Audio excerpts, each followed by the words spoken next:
You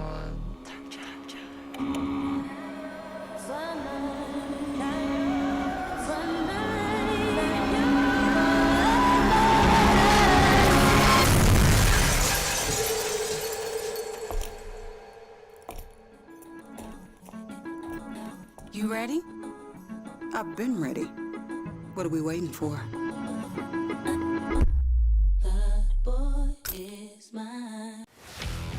Let's face it, there's a lot of trash talk in basketball, but the great teams let their performance do the talking.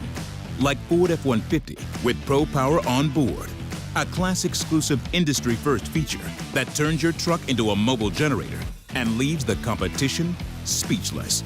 Ford F-150, official truck of the Grizzlies. Greatness starts here at your Mid-South Ford dealer. Class is full-size pickups under 8,500 pounds, GBWR.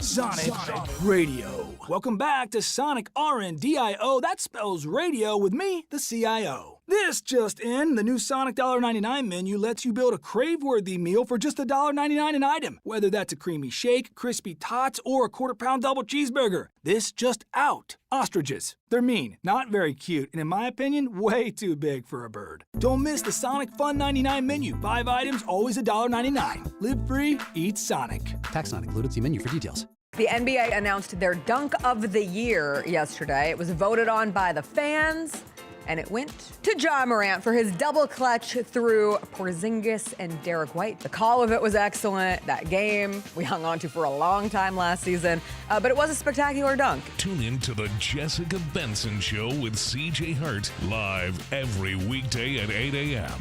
on YouTube at Grind City Media and the official Grind City Media app. Grizzlies fans know it's the team that gives you the edge. Big River Steel does too. And much like the Grizzlies have recruited legendary talent, we want you to be part of our team. Are you ready to be part of something legendary? Then visit www.bigriversteel.com. That's www.bigriversteel.com.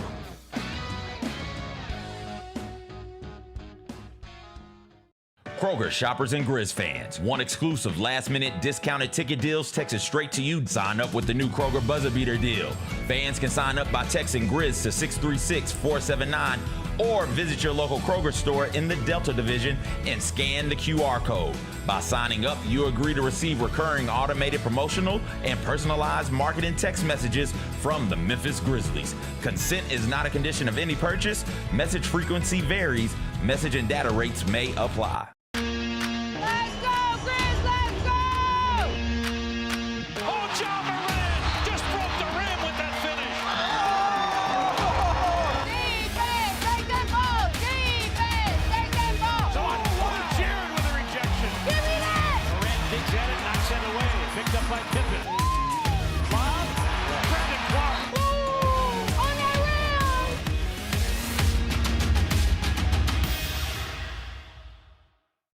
Catch us if you can at Southland Casino Hotel and win your share of up to $1.8 million in free play and prizes. Join us for drawings every Saturday in May, June, and July. Each month, over 900 winners will take home free play or drive off in a new car or motorcycle. Be there for all 6 grand finale drawings and try to catch us if you can, only at Southland Casino Hotel. Must be 21 up. Play responsibly. For help quitting, call 800-522-4700. Scotty Scheffler ran away with the Open Championship this weekend. My God, this guy, he's not real. Have we reached the point with Scotty Scheffler where you don't have to care a thing about golf, but you still know there's a dude named Scotty Scheffler who is awesome at it? He is solidified himself as one of the greats in the sport. At this point, probably of all time. The Gary Parrish Show, live on weekdays at 10 a.m. on YouTube at Grind City Media and the official Grind City Media app. Live from downtown Memphis, this is the Chris Vernon Show on YouTube at Grind City Media and the official Grind City Media app. Now, here's your host, Chris Vernon.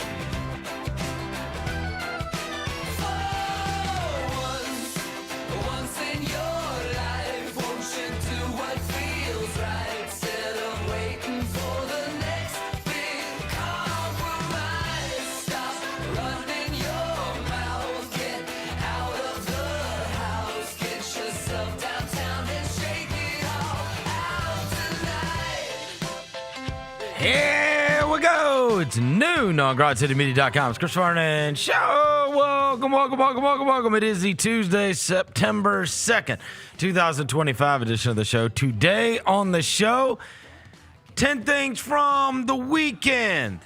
Tuesdays with Tony will be on a Wednesday this week because we were out yesterday enjoying Labor Day like everybody else. And my God, did I watch a lot of football over the course of the last 4 days. We will get to all the top 25 games. We'll get to how the local schools fared, including Memphis starting out 1-0. NFL is going to start this week. There was a press conference at FedEx Forum earlier today. We will get to all of it in 10 things. And we were bopping around the city all weekend. It is a Tuesday. It is beautiful outside. Smile. Let's do it. Turn it up.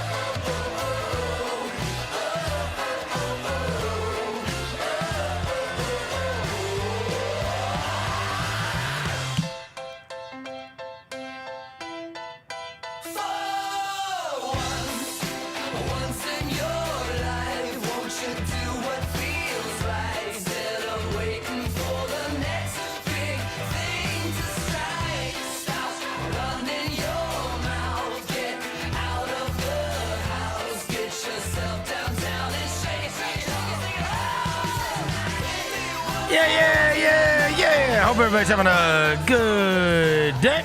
All right, tons of stuff to get to on the show, not the least of which was our first college football weekend of 2025. Before I get to anything, let me welcome John Roser to the show. John Roser, a.k.a. the Cologne Ranger, the Body Spray Bandit, Senior Sack, Johnny Backpole, Johnny Bearcat, the Grim Roser, John Asparagus, Johnny Neck Harp, John Lance.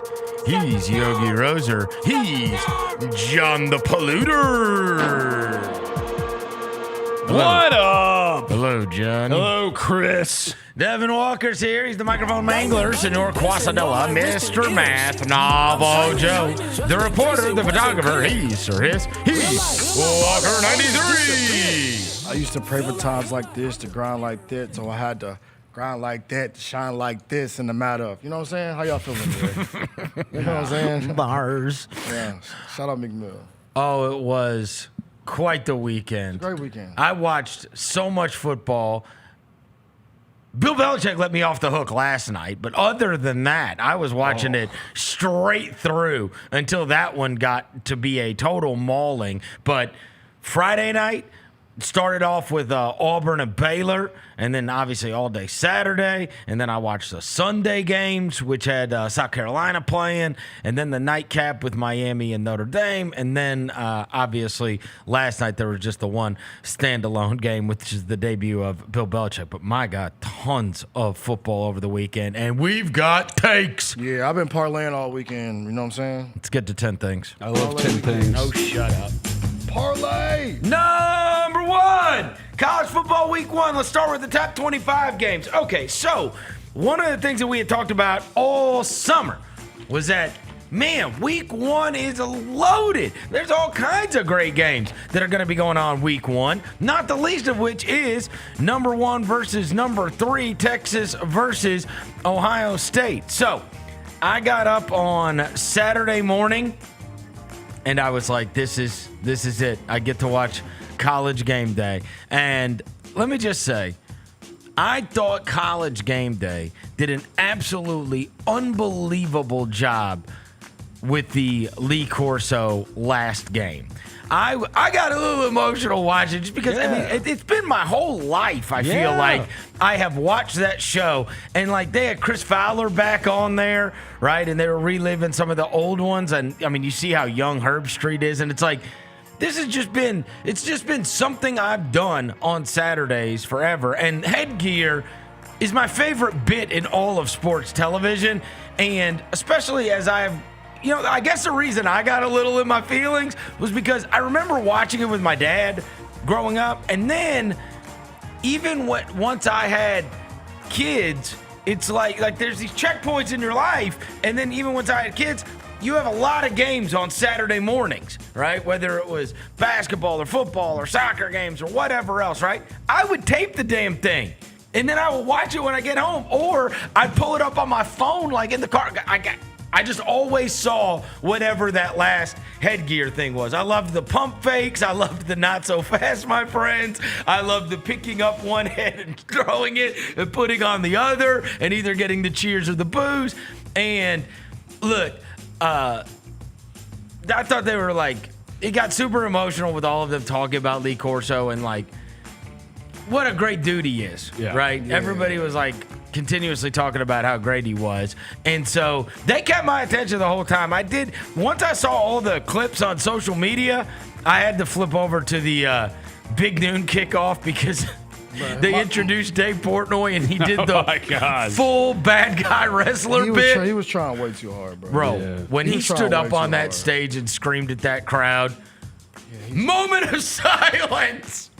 It was so good. He's like knockoff McAfee, without the football knowledge. Well, he was being a full-on villain in that role. Yeah. Generally, he's gonna be doing that every weekend? Huh? He's gonna do that every weekend? No, because I think it's just Ohio State. He's a Michigan guy. Yeah. So he's a part of the show, though, right? Yeah. He is a part of the show. But he's not going to be doing that at every other venue.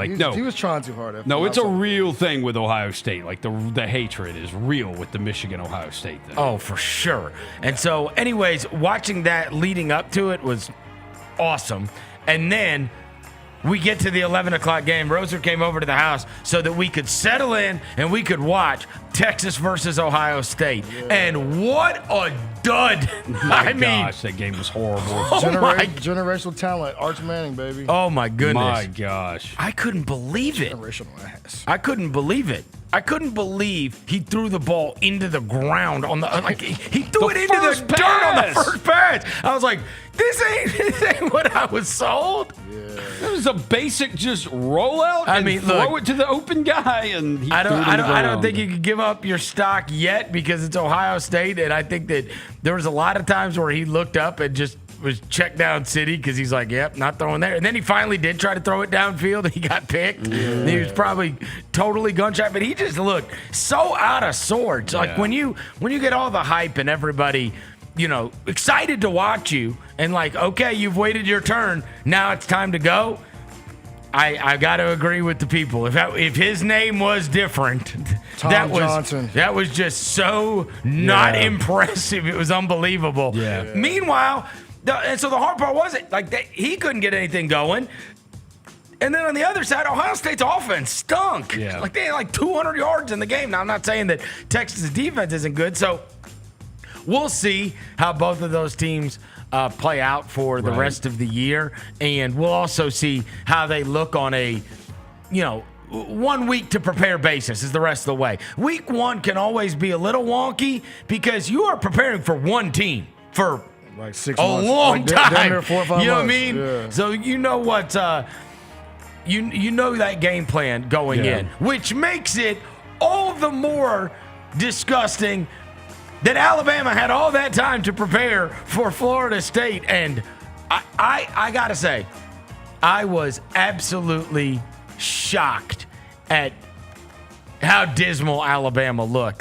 That first drive, they had about 50 rushing yards, and they're marching it down the field, and I was like, good grief, just run behind Caden Proctor. You were over at the house, and I was like, that seems like a pretty good plan. Did 20 yards rushing the rest of the game. Yeah.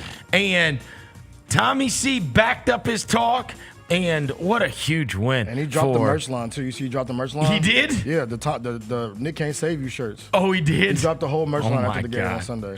Tommy Castellanos. And, look, Norvell's got athletes all over the field. Hey, look, Speed. I told you. What do you mean you told us? He told us on the video game. I played with him, and I was like, bro. Well, thank God they didn't listen to you and try to run my guy out last year.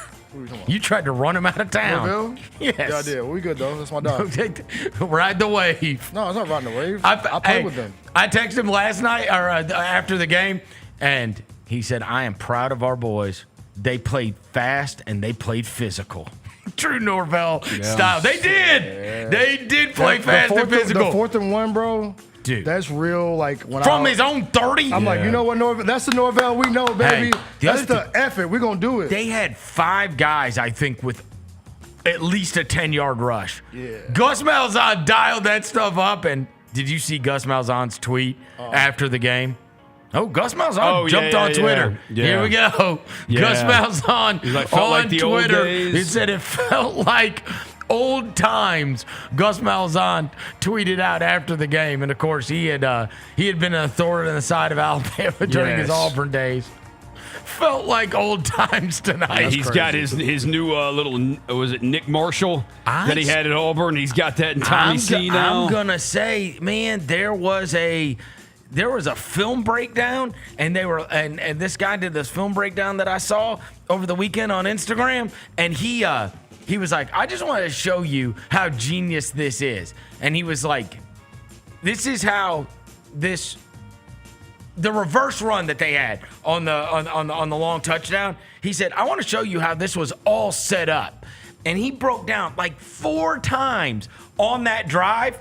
They ran the same stuff and a different variation of it, all to that same side where they were freezing safeties and they were freezing backers, and then they would pull one time, and he was like, this is genius. He's like, this is all set up.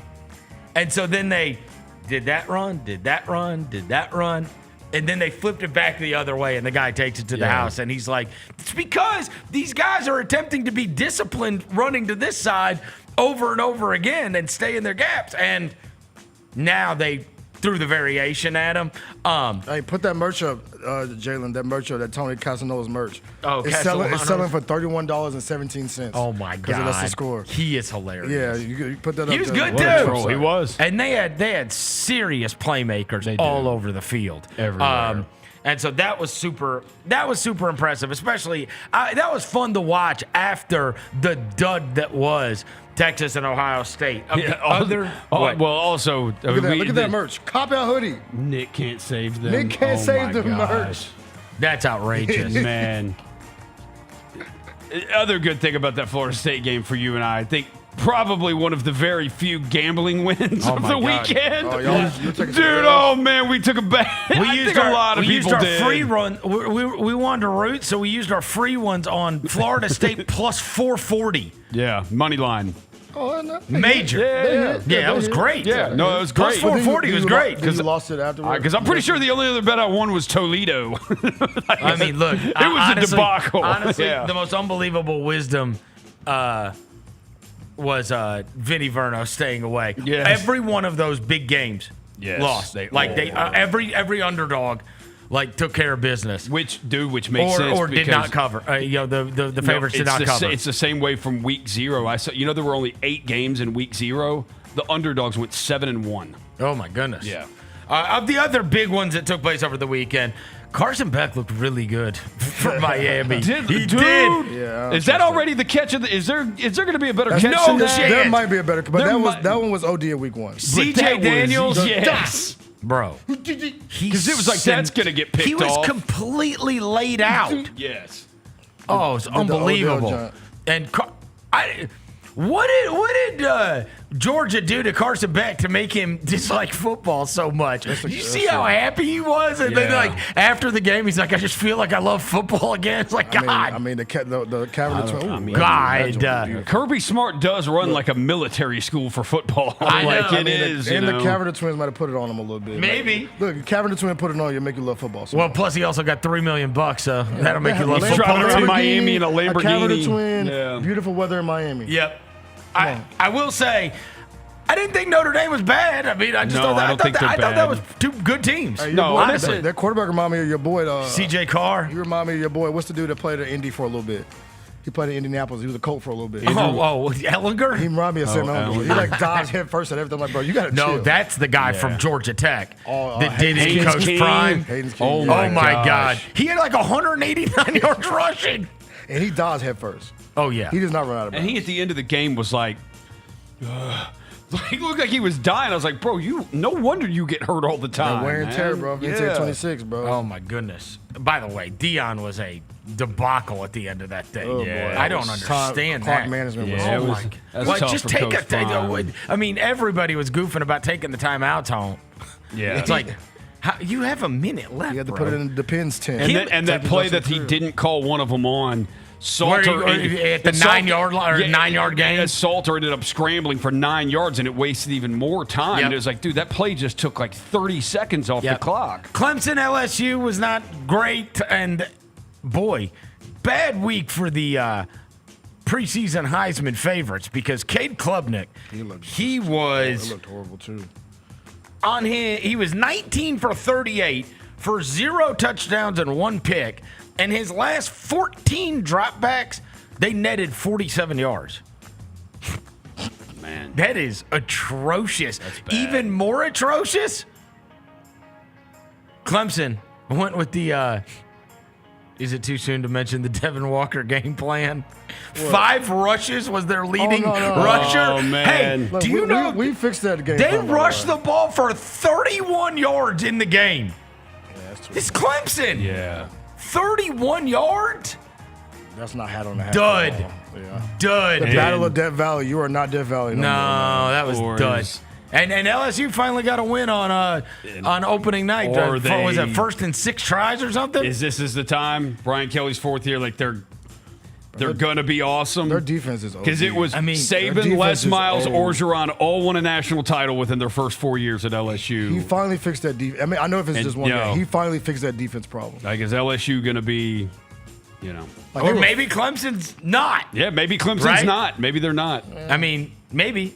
I mean, certainly. The ACC definitely looks better after week 1 than we originally thought, with Miami beating Notre Dame and Florida State beating Bama. For sure. Yeah. For sure. They look better. They look better. Of the other top 25s that are worth mentioning, those were like the biggest matchups for sure that went on this weekend. And most of them, like Texas, Ohio State was not super fun to watch. LSU, Clemson was not super fun to watch. Miami and Notre Dame was. Yeah. Like that ended up being a good game. Bama and Florida State was certainly a fun watch. And then everybody else, I mean, for the most part, mauled their opponents, and there wasn't any kind of big upsets in those games. I did watch South Carolina versus Virginia Tech on Sunday. My guy Lenoris could have even been better than his stats were because I know Harbor had like 99 yards. He also dropped 2 of them. I mean, this guy could have had 200 yards. He is fast as hell. Yeah. But Lenore Sellers, they call him the Black Big Ben. He is awesome. And he is way more mobile than he's a one-man show. That guy's amazing. Like body style, being able to like elude Yes. defenders, like real, just like he is awesome. big, solid dude. I love watching him too. I love watching him.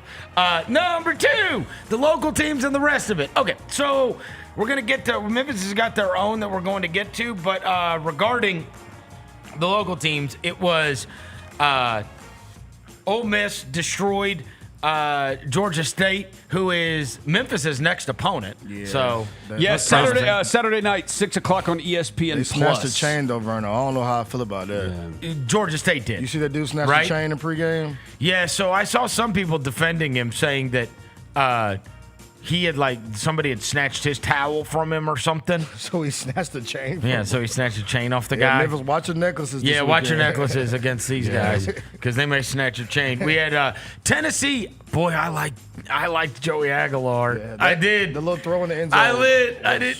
Well, the 70-yarder, he aired it out. And at the very beginning of the game, I'm like, yo, has this guy got a rag arm? Because he underthrew one bad. But he threw that. Yeah. Offense looked really good for Tennessee. More like Joey throw it far. More like Throwy Aguilar. Here for all of them. I'm here for all of them. Oh my God, Tennessee fans, were they more excited about Joey Aguilar or more excited that Nico fell on his face? So I think it's. I'm gonna go for the second. I think so too. I bet you the viewership for that game was probably like crazy in Knoxville. They wanted. I think they're happy that they won first, but number two, I think Tennessee fans, are they happier that Bama lost or that Nico sucked? Nico sucked. Okay. Sure. Yes. All right. They're happy. I mean, that's because that's personal. Yeah. It's personal. He left them. He left them. Yeah. It's like when Lane Kiffin went to USC. It's like, I Yeah. want him to lose every I want him game. to lose, yeah. Yes. You left us, you're going to see what it's like, bro. And the guy, they got beat by 30. Yeah. And by the way, the Utah team looked awesome. They did. Dude, my quarterback, Dampier, had like 300 yards, 3 touchdowns. They finally got rid of Cam Rising. Now they can play football again. They can play football again. His old ass. What did Tennessee... Of the other ones of local interest, I thought Auburn looked good against Baylor. Yeah, Tennessee had 248 rushing yards. So I know the Nico thing was I need more. There's some of it was I need weapons. Dude, Tennessee under Heupel is number 1, number 2 in the SEC in rushing every year. So you're gonna have a running game. Auburn looked good against Baylor. Mississippi State, I watched them for a little bit play Roser's Southern Miss team. I thought Mississippi State looked small. They did. I guess they're young. They are you young. They're went through it and 70 young players or whatever. Yeah. But Hey, I'm telling that Southern Miss coach there because he was complaining about their O-line costing so much bread. You see that? He was like, they got a $15 million O-line, a $15 million D-line, and blah, blah, blah, blah. Well, I know. Look, my Mississippi State buddies were happy about the way they looked and the quarterback. Yeah, they got Southern Miss. First, second, fourth quarter, Southern Miss actually won 17-13. They just got bombed out 21-0. He said they imposed their will on them because there's so much size. Yeah. Other ones, Arkansas won their game 52-7. I mean, I know they played Alabama A&M, but good grief. Taylor Green was 24 for 31, 322, and 6 touchdowns. Yeah. That's the game Memphis has in 2 weeks. They played Alabama A&M, so I mean, Got to take care of Georgia State this weekend. Could have some big numbers. One at a time. Right. You got Arkansas State. Do that against Arkansas State next week. Yeah, right. Butch Jones now. He might. He might. He probably will do that to them next week. Yes. Of the other teams that were worth mentioning, first, Bryce Underwood's debut was good for Michigan. Most of the grades on him were good. The North Carolina thing last night was absolutely appalling. North Carolina comes out, and I settle in to watch this. They have 7 plays, 83 yards, and running in the end zone. And they're showing Lawrence Taylor up in the stands and Michael Jordan up in the stands and Roy Williams. Belichick's girlfriend. And I'm like, oh, North Carolina's lit now. It's like Colorado last year. That was it. No. Then they got a 4 and out. They stopped them. Yeah. And then the rest of the game, from then on, they got outgained 402-39 and outscored 41-0 before they scored again. Yeah. That's disgusting. Dude, when they came. Belichick? When they came, I think he'll just quit first. Yeah, he'll quit first. He'll definitely quit first. The way he walked up that field yesterday did not look like he was. He's always looked like that. Yeah, you can't judge his the way he acts. When they were talking about how they did I can't remember who the sideline reporter was, talking about how fired up North Carolina was coming out of halftime. Like, we got to establish that we got to get a stop right here. Oh, and got mauled immediately. The first play was like a 75-yard touchdown run. It was like, oh, okay. So Belichick fell into a group. This is not a group you want to be a part of. Oh, no. 5 of the highest paid coaches this weekend all lost week 1. Tough. According to Front Office Sports, number 3, Dabo Swinney, $11.5 million. Number 5, Kalen DeBoer, $10.9 million.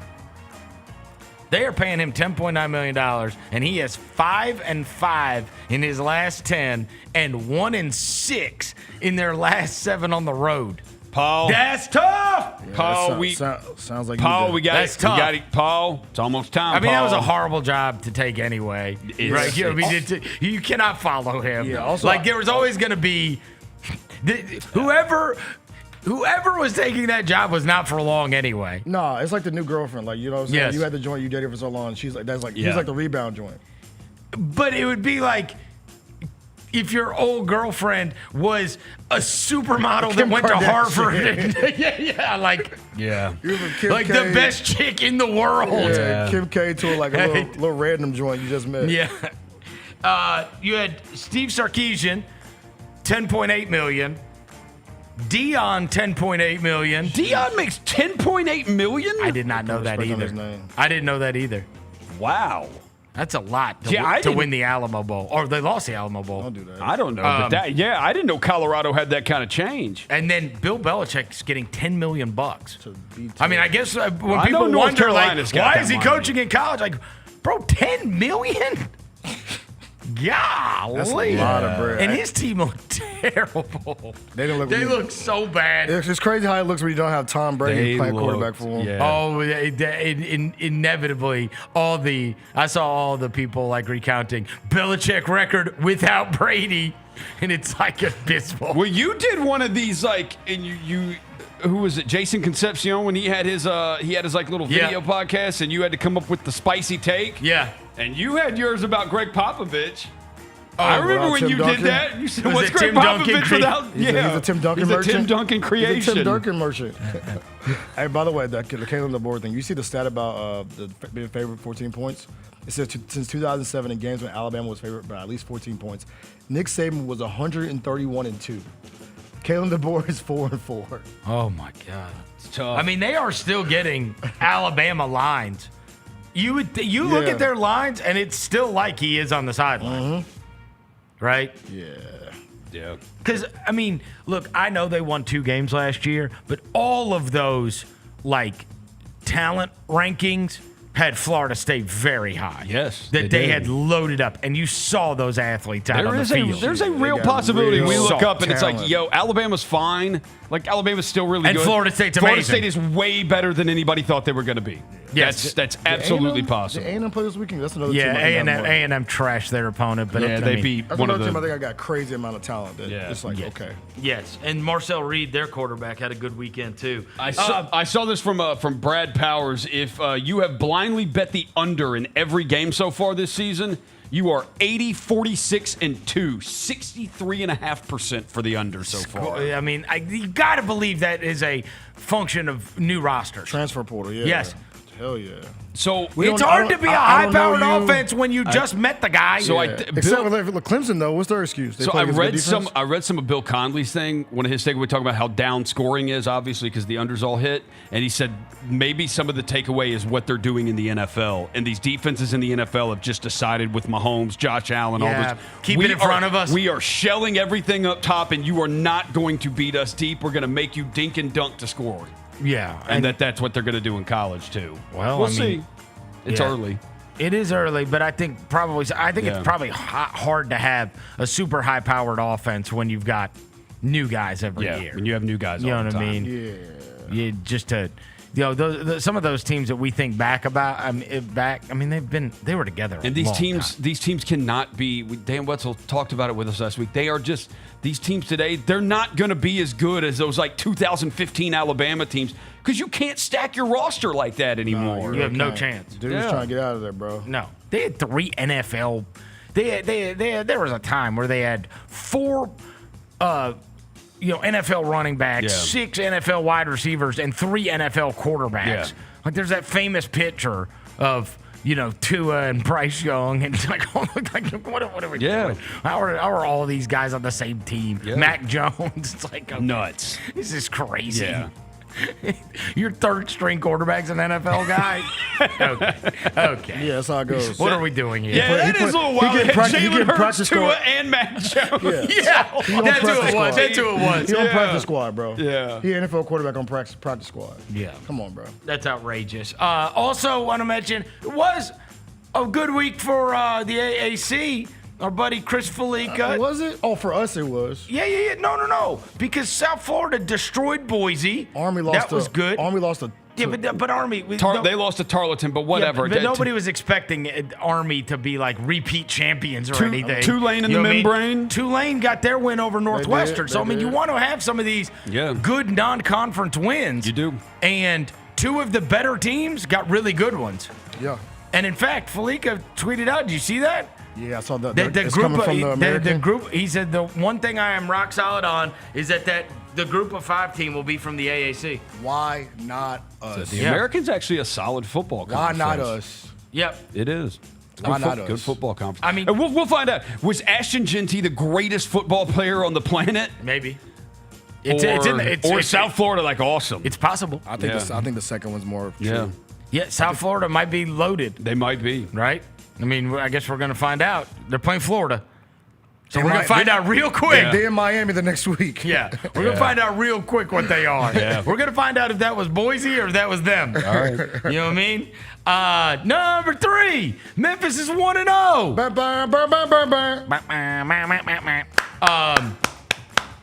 Loved the running backs. Yes. We got to work on receiver hands. Yeah. Quarterback looked good to me. Yes. Brendan Lewis should have had another touchdown. I mean, that first long throw, he hit the kid straight in the hands. I know he screwed up your highlight. Trust me, you seen the video. The dude literally, like I have it on video. I zoomed in on him dropping the pass. He should have walked in the end zone. Oh my gosh! I still don't know who he is. No, I'm still mad at you. That was one of the things that's why I loved DeWosier and Sutton being so good in this game for Memphis. The 2 running backs. Sutton looked like Tony Pollard on his run up the middle, like that little shifty, and then like hit the accelerator, and I was like, "Whoa!" It looks like that looked like a Norvell guy when he was here. Just speed. That was his first touchdown since the Liberty Bowl game 2 years ago. Well, and he is also the one that for 2 straight years Silverfield came in here talking him up. And he got last season ripped away from him right at the very beginning of the year. First play of the game. But anyways, having a familiarity with those 2 players, because other than that, I mean, I need a roster. I need a roster. I don't even know who to curse. When that son of a bitch dropped the ball, I'm like, you dumbass. I don't know who Just you call are. him dumbass 1, dumbass 2. Catch the ball. Yeah, bro. I know Brendan Lewis, chicken salad, chick lover. Yeah. I know DeWosier, and I know Sutton Smith, and the rest of them I'm learning Yeah, you. the one receiver- I am learning you. Number 4 is Cortez Bradham, the one that he got his homie from Nevada. Oh, yeah. Who caught the tutty. And that was a good link up. Look, he caught the tutty in the end zone. Our guy should be back on the field this week. I saw C.J. Smith in warm-ups. Oh, okay, good. He's back on the depth chart, so get ready. He's number 1. Okay, good. The rest of y'all, day-by-day basis. Jamal Hawkins, number 9, catch the ball. Marcelo Bussey, catch the ball.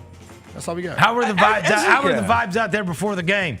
Vibes were pretty dope. You could tell it was. I thought the crowd looked fine on TV. Yeah. I mean, it's not huge, but I mean, it's Chattanooga. And everybody I know that went had a good time. I didn't have some kind of huge expectation there's going to be a massive crowd for the Memphis Chattanooga. It was good game. energy. Yeah, it was good energy. It was the 25,000 that were there in the building were into the game. Right. You know what I'm saying? Like, it were all into the game. Yep. So I think that's pretty much like you said. You expect that. Like Chattanooga, you play Arkansas game, the next home game. It'll be slammed. It's going to be packed. Especially they if got to they're take care of undefeated. business against Georgia State and Troy. Yeah, Troy. And they got to go. I don't know why they're playing at Georgia State and at Troy. But that's why it was a home and home. Yeah, like still, why are you playing at those schools? Like, right. Well, you got to do what you got to do, yeah. And then our boy Jaron popped up, had the time of his life wearing a custom number 8 Memphis jersey. I saw the crop top. Jaron Jackson Jr. was at the game wearing his. He's celebrating the end zone as Brendan Lewis scored. He's so happy. He had the time of his life, man. He really enjoyed just being a Tiger fan. You know, eating some nachos, eating some wings. Somebody texted me that Tumas was there too. He was, but he wasn't. Tumas Isola, the Grizzlies head coach. Yeah, Tumas was there, but he wasn't down there where Jaron was. Wait, he was in the stands or he was in a box? I guess he was in the stands, just chilling. I wonder what he thinks about college football. We should ask him. Yeah. Like, because you know he's from Finland. Yeah, like, what do They you don't think? have college football in Finland. No, they don't. Like, Coach, what do you think about the Memphis Tigers? He's probably trying to see something he can take and put it into hoops. Do you think anybody recognizes him? There are people that do. Diehards. But like, because he is like a normal 6'3" looking dude. But my mom wouldn't know him. You don't think so? No. And my mom was there, but if she walked by him on the concourse, she said she had a great time. My mom's almost 80 years old. Sorry for saying that, Mom. Dude, my mom loved it on Saturday. She had a blast out there. So the game was great. Everybody that went said it was great. Good vibes. Yep. Good vibes in Liberty Bowl. And the hole's gone now, so like. That looks cool. That's going to be what. You can see some stuff happening, bro. Yeah. That's going to be progress, what, like suites and press box? The progress is there, bro. I don't know what it's going to look like, but the progress is there. Hey, no, bro. Tiger football. The framework for a plan or whatever. Yeah. It's not just a hole. Yeah. It's going to be like suites, isn't it? Yeah, it's like a press box. And the press box. Because people and there's also going to be like a concourse where you can see where out you can to walk. the field, right? So That's cool. It'll look cool. Yeah, that's cool. Hey, we're 1-0. Yep. GTG. Jaren's a big Tiger fan. What'd you think about Lewis? Oh, I was impressed. I love how dynamic he was because I said it earlier. It's like it's a dynamic we haven't had in a long time. Mons put the tweet out. He said that's the most rushing yards by a quarterback in Memphis since 2011. So he's a different. Who is that? Mo Avery? Probably he played. No, that wouldn't have been 2011. So what was? I wonder who did it. Who was the quarterback at 2011? So I got you. Hold on. That was Larry Porter, wasn't it? I have no He's idea. probably running for his life. He said it was the most rushing yards that a quarterback. By the way, who was the quarterback with Larry Porter? I got you. 2011 Memphis Tigers. I got you. Give me a second. Didn't he get one of those kids who never? Oh, he never ended up coming. Okay, the kid who announced his commitment on your show. Oh my God, these dudes: Skylar Jones, Andy Summerlin, Tyler Park, and Taylor Reed. Holy mother! Can't say I remember them. Whoa. Those were our quarterbacks in 2011. Whoa. Tom Horsey was on the team. We know him because we punted a lot anyway. They put him on the cover of the media guide. When they put the punter on the cover of the media guide, no disrespect. I knew we were going to suck. Yeah, that's. We were so even the problem. I mean, even if he's the greatest punter to ever live, you can't do that. Yeah. Can't do that. So yeah, that's why. That's not how you get me excited. I mean, I can't even. They were like, who's good? Who has a chance to win some accolades? We're gonna punt so much. That's who it was. I know. Yeah, we're gonna punt so much. Gonna punt so much. And he played in the NFL too, so yeah, that was cool. But no, hey, our boy Dustin 5-star rocked the mic. Oh my God. He told me. I saw his pictures from him in the Tiger Mobile. Ooh, yeah. He told me that was one of the biggest thrills he's ever had as a human being. Being the in-game host for the Memphis Tiger football game. He got to stand on midfield and like introduce the band. He was like, I felt like I was cutting a wrestling promo. Shout out 5-star. Shout out 5-star. That's amazing. The GOAT. All right, so our first impressions are good. Yeah. On Memphis. Yeah, for sure. Good. Yeah. Yes. Yeah. Now, hopefully, be the receivers step will up be in competition next week. Silverfield told us without telling us that the receiver spots were going to be a work in progress. Yeah, they're going to be a work in progress, but we've got some guys that we do think as the season goes on, they're going to really step into it. But the running back situation's great. You mentioned two. They have three. Because I don't think you knew this, but Frank Pleasant, who had the long run at the end where he ran through all them people. Yep. He was like a leading rusher for MTSU, like a 1,500-yard rusher for MTSU. Oh, wow. So he was a big So they got three. He was a big get in the portal for a reason. Like, they wanted him bad. Okay. So you got you got three horses in the backfield. Yeah. The quarterback, the receivers, they'll figure it out. We might have something, bro. Okay. We'll see him on Saturday when they play against Georgia State, who... your guy, Roser, did you like the way it started for Austin Simmons? So, a little rough to start. 341, 3 touchdowns? Yeah, he threw 2 picks, like on back-to-back possessions, and then after that... They won 63-7. Totally settled bro. in, Him and Lincoln Riley, bro, some bullies, bro. Who? Dude, Lane Kiffin? Yeah, Lincoln Riley. They're covering for the... And Lincoln Riley put up 73. It's like, bro, what is your problem, man? 600 total yards. Yeah, what's your problem, man? He was in the fourth quarter throwing it down the field. Who did USC? Was it like Missouri State or somebody? Yeah, Missouri State. Yeah, it's like, man, what's wrong with you? That's just taking out points. his frustration on the wrong thing. Yeah. That's not right. And Kiffin always does this. Yes. So, I mean, we'll see. They should Kiffin just wants to keep drawing up plays. They should be for real. undefeated. They've got the Kentucky game, which is always kind of tough for Ole Miss. But, like, they should be undefeated by the time they play LSU. Number 4, it's NFL week number 1. I'm not super excited. It's gonna start. It's gonna start on Thursday night. The one thing that did excite me is I did see earlier today that it is the most bet games in terms of like one side. The number 1 was the Broncos. Boy, is everybody in on the Broncos loves this the year. Broncos. Because the defense? It's Sean Payton year number 2. The defense is great. So most people and Sean Payton's like really been talking up his team. And they're playing the Titans. And they're playing the Titans. Expected to be right. Quarterback in week 1. Right. Yeah, my boy Cam Ward. Sorry about So that. that might be a tough matchup to say the least. But then the second most bet game was the Eagles -8 against the Cowboys. So that makes me feel a little better because, as we said, when we went into this Friday, in the eternal wisdom of Vinny Verno, all of those games that I posted on Friday, all 5 of those games where we said were the most bet games for one side, and that was like Alabama, and it was Texas, and it was Indiana, and all of them lost. Notre Dame, all of them lost. All of them. Yeah.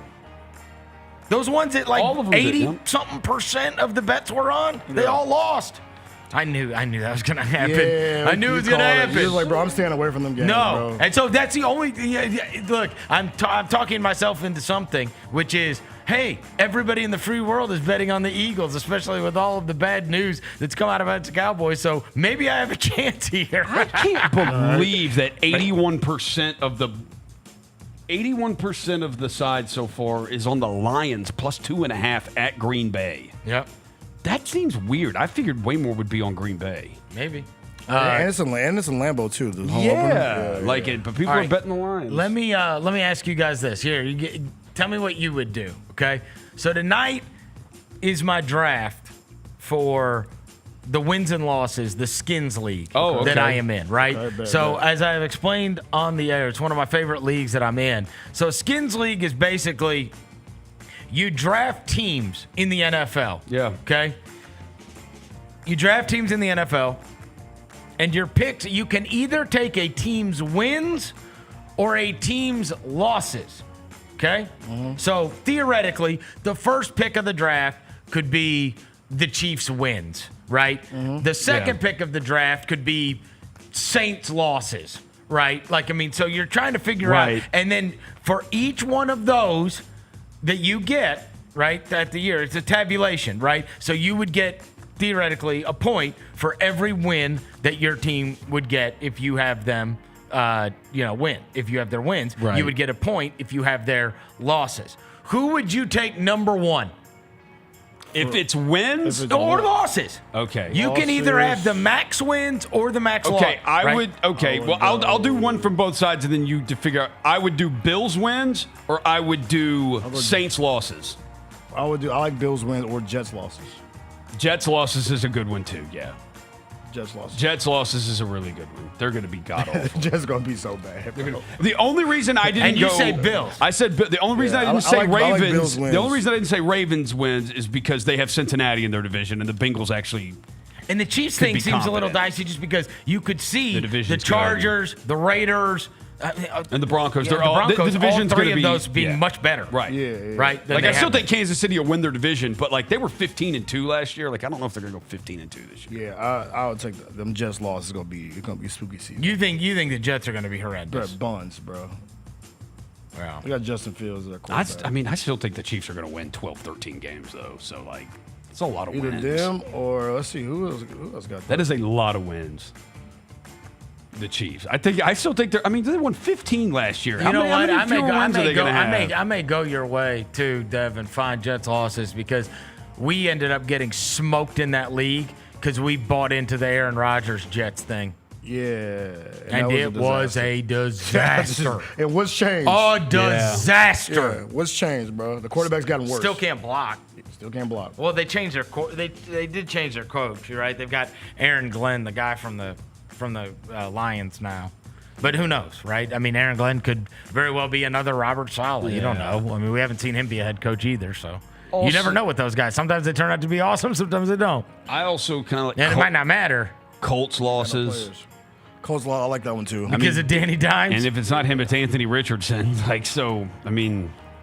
So you like Colts losses? Colts losses, Titans losses also. Like, I know Titans. I just don't think they're going to be very Raiders good. starting quarterback is who? Ravens wins is obviously an easy Ravens one. wins is a. Here's the thing. Ravens wins and Bills wins, but both of those are good. But one of them is taking a loss in week one. Right, one of them's taking a loss in week one. Who's the Raiders starting quarterback? The Raiders? Raiders. Geno Smith. Yeah. Quick NFL note since you mentioned Ravens Bills. Lamar Jackson has gone 52 straight starts without losing by more than 7 points, including the playoffs. That's the longest streak by a quarterback since at least 1950. Wow. Yeah. He doesn't lose by more than 7. Lamar doesn't. Wow. Well, the games are starting on Thursday night. The Cowboys are the only team that is over a touchdown underdog, except for Dallas on Thursday night, is the Titans against the Broncos. Yeah. And it's at Denver. So, I mean, that's a tough first game for Cam Ward and those guys. Yeah. Right? Having to play at Denver. I'm trying to make my way there next weekend. Who are they playing? The Rams, home opener. Oh, wow. I think I might go down there next weekend. For the Rams game? For the Titans game. I mean, yeah, for the Titans. That's what I meant, though. Yeah. Other ones, the other thing is when Roser was over on Saturday, I was telling him I got invited to be in the charity survivor pool. Okay. For teamrankings.com. And if you win it, I think you can pick $10,000 towards your favorite charity. So I got in that one with them, and but I was I told him, I was looking through the week one schedule that's all about to start, and survivor pools are hard, man. To only use a team. And this is how you know the NFL is so parity filled now. You look at all those games, and I talk myself into the other one. Even the Browns, I'm like, dude, it would be the most Browns thing ever for Joe Flacco and the Browns to beat the Bengals week one, right? That's not division game or whatever. I know, but you're trying to figure out who you want to take, and when one of the most confident ones you have is the friggin' Cardinals, that's scary. Yeah, Cardinals. You think? I mean, the Saints are. I got it, but I mean, do you want to believe in the Cardinals? I don't know. And they just have to win. Yeah, they ain't got to cover or nothing, right? It's just flat out just money. Get the dub. Survivor. But you only get to use the team once. So in once in the ninth 17. Yeah. So once season? you pick them, you can't pick them ever again. Right. So if I pick the Saints, it's in just week one, hard I can't use them again. It's hard to do they have most to win. confident. They have to win, and if they lose, you're out. Even week one to try to figure out who am I most confident in. I'd give you one if you wanted to take a chance on, because you're not really ever going to want to use them again. Yeah, if you lose it, that's what we'll. The Panthers or the Jags, they play each other. I mean, so if you believe, I hate both of them. I know the Jags. Okay, I mean their team, but the Jags are one of those. They're the 80%. They're in one of the. They're the 80% team minus 3.5. Oh, so I'm like, you really want to lay 3.5 with the Jags? Trevor Lawrence. You figure it out this year, bro. You finna go be in GQ somewhere. Bro. I for sure do not. It's a bigger route. But anyway, week one is starting on Thursday night with the Cowboys versus the Eagles. And then, did you guys know this? There was a Friday night game? Yeah, Chiefs Chargers. I didn't know that Joe was in Brazil, though. Yeah. Just like last year. Last year it was Friday night. It was Eagles Packers last year in Brazil on the Friday. Yeah. So weird. It's on YouTube, right? It's on Rosa? YouTube. On the app. Yeah, I believe so. Yeah. I open my app, I'm gonna see the game. Yeah, you should. So strange. Yeah, this is weird. Yeah. It is so strange. So weird. Yes. For there to be a Friday night NFL game. Yeah. Dude, there are some big week one division games. Yes. It's like Vikings, Bears. Oof. Lions, Packers, Cowboys, Eagles. Rosa, that's not a big game, bro. Yeah, it is. It's a division game. His team sucks. Who? Niners, Seahawks, week one. You just wait. Just wait for what? Chiefs, What are we waiting Chargers. on? Like, there's a lot of big division games. It's a free roll on Thursday night. What do I Get a care? first shot at the Eagles. What does it care, right? Everybody in the free world expects us to get destroyed. Bucks, Falcons. Number 5, the Micah article. His agent has already gone on ESPN, so that's how you know that he didn't love the article. I'm sure. By the way, they mentioned that he is His back's messed up. no, that he's George Pickens' agent too, and I was like, oh great. Dude, he's like the most powerful agent in the NFL. Okay. Yeah, So, anyways, the article chronicles how, I guess there's two sides to every story, and the agent went on TV, I guess, to attempt to debunk some of it. But as the story goes, and I don't think anybody disputes this, and this is kind of how they have outlined it from the start. In March, Jerry and Micah sat down and said, hey, let's get this deal done. I want to make you the highest paid defensive player of the NFL and blah, blah, blah, right? Later that afternoon, Micah calls Stephen Jones and says, hey, I talked to Jerry earlier today about this one, but I'd also like this and this and this, right? Like basically upping the ante on the contract. And they say they did it. They said, okay, let's do it. And then obviously they tried, and then that's when Micah obviously had to reconvene with the agent. And the agent said, yeah, I don't know what all you talked to Micah about, but that's the starting point. Oh, no. And we want to wait until everybody gets paid. You can see how this went sideways very, very badly. Because then, right, the all those deals come in, right? The Myles Garrett deal comes in, the TJ Watt deal comes in. They wanted to go last. And their point was, hey, we want to go last. And, he's 5 years younger than these guys. So it should be way more than them. And Jerry Jones said he would have made him the highest paid player in the NFL. He would have made him the most guaranteed money in the NFL. On, right?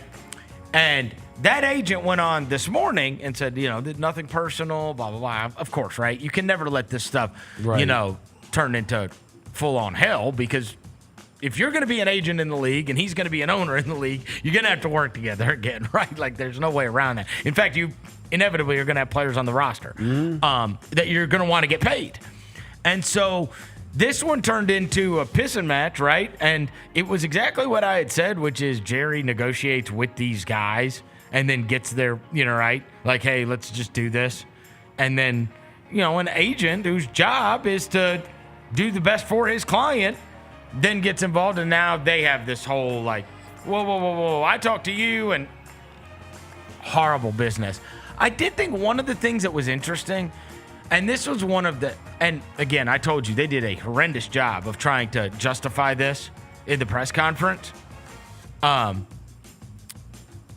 of the things that was mentioned in the article where I see this stuff, there was a way. I was always going to be mad about it, and I was always going to be frustrated about it, and I want to root for Micah Parsons. And he looks totally stupid in green. That being said, I'm not gonna lie. He looks horrible. I'm with you on that. It looks horrible. He looks very default. It looks horrible. Default character as hell. It looks horrible. Uniform. It's I'm with you on that. It's disgusting to see, honestly. Yeah, it's nasty. Anyways, there was a way to trade Micah Parsons, which of course they didn't do that well, and they did not get as good a return or whatever. But there was a way to justify it, which was not done, right? Like, of course, they did the Kenny Clark thing and the whatever. They should have really leaned into, we're doing the smart thing here because of the way the NFL set up. Again, it might be foolishness, right? Yeah. But you should have leaned into it, because one of the things that it mentioned in the article, and this is what you should have leaned into if you're trying to justify it. Do you know there is only one team in the NFL that pays 3 guys over $30 million? One team in the NFL that pays 3 only one. guys. The Cowboys? No. 49ers? 49ers? No. It's the Bengals. Oh, Burrow, it's Chase, Hawkinson, and Chase, Hendrickson. Yep. Burrow. $30 million. That's the only one. You could have leaned into, hey, look, we love this guy, but I mean, now, of course, you know my opinion. He's probably the best defender in the world. I would rather have him than spend that money on him than spend the money you are on Dak, right? I think most Cowboy fans are probably split on that. But again, you can't. It's like everybody wanted him to pay CD last year, which we did, right? Yeah. And you should totally lean into, hey, it's untenable. And then this weekend they went and signed Deron Bland and gave him a contract, and then they're going to be able to re-sign Tyler Guyton and get him a new contract. And you just lean into that, right, and be like, hey, this is a 53-man roster. We cannot have 3 guys that make over $30 million, much less a guy making $47 million. Yeah. We can't have good enough players. Yeah. You got to have 22 good players. You don't have to have 3. You know what I mean? It's tough to do. And look at the Bengals. Are they the bastion of, people think they're going to go 8-9 or 9-8. Uh-huh. And you'll be lucky to do that. And so it's like, they should have leaned into that more. It just seems like, it honestly, it was one of those articles where I was expecting to maybe find out something that was incredibly enlightening, but it was about what you thought it was. Yeah. Which was Jerry Jones having a meeting with Micah Parsons, thinking that they came to an understanding, Micah calling Stephen Jones. So they just wanted to sign the deal in April. And of course the agent's like, no, we're going to let this market play out. Yeah. I actually thought that it was the Cowboys' fault. To their credit, they tried to get that thing done early. The agent was not going to let that thing get done. And the agent was smart too. Yeah, no, he got it. He did. And one of the things that he says, what he said on First Take was basically I saw the reporting that was out there about Jerry Jones was going to give him more money guaranteed. A lot of that is not all. He was trying to frame it like he's going to get guaranteed for 4 years here. All that money is guaranteed. There's that big guaranteed number, but a lot of it is year 1 when you're dealing with the Cowboys, right? Not year 4 where you're still getting guaranteed money. And so the agent's just saying basically, I got him the best deal possible. And he did. Yeah. It just sucks. It doesn't look right. And the way Micah handled it at the end was pretty bad. I mean, they said he was he was at the practice field with his jersey just wrapped around his neck. And then, of course, in the last preseason game, he laid on the trainer's table with his eyes closed. It's okay, this is not good for anybody, right? It's not good for anybody. Yeah, my guy right? was tweaking.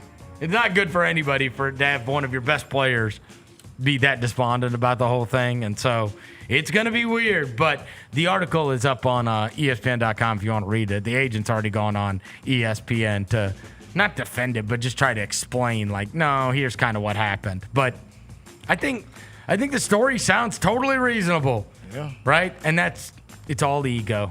It's all ego. It is. It's all ego. And you're certainly not a better football team right now. And wow, thank goodness we have late first-round draft picks. Maybe we can use those to get somebody that's not as good as Micah Parsons. Kenny Clark, or what is his name? Yeah, Kenny Clark. Kenny Clark, yeah. Got him. The only way those are going to be good picks is if Jordan Love has to get hurt, which is possible. He's had some injury issues. I will say one thing that made me feel a little better in the article is they did defend his whole Jerry Jones we got to be able to stop the run thing. Yeah. And the grades or whatever for Micah as a run stopper were not good at all. That's just not what he does, right? Yeah. He's going to go kill your quarterback, right? But in terms of stopping your running back, that's not happening in the same way.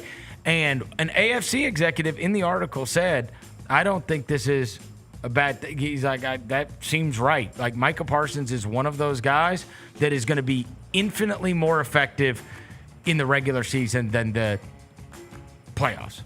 Because in the playoffs, these teams run, and they just line up and they run straight at you. Yeah. I think you would say that's true of your guy as well. Yeah.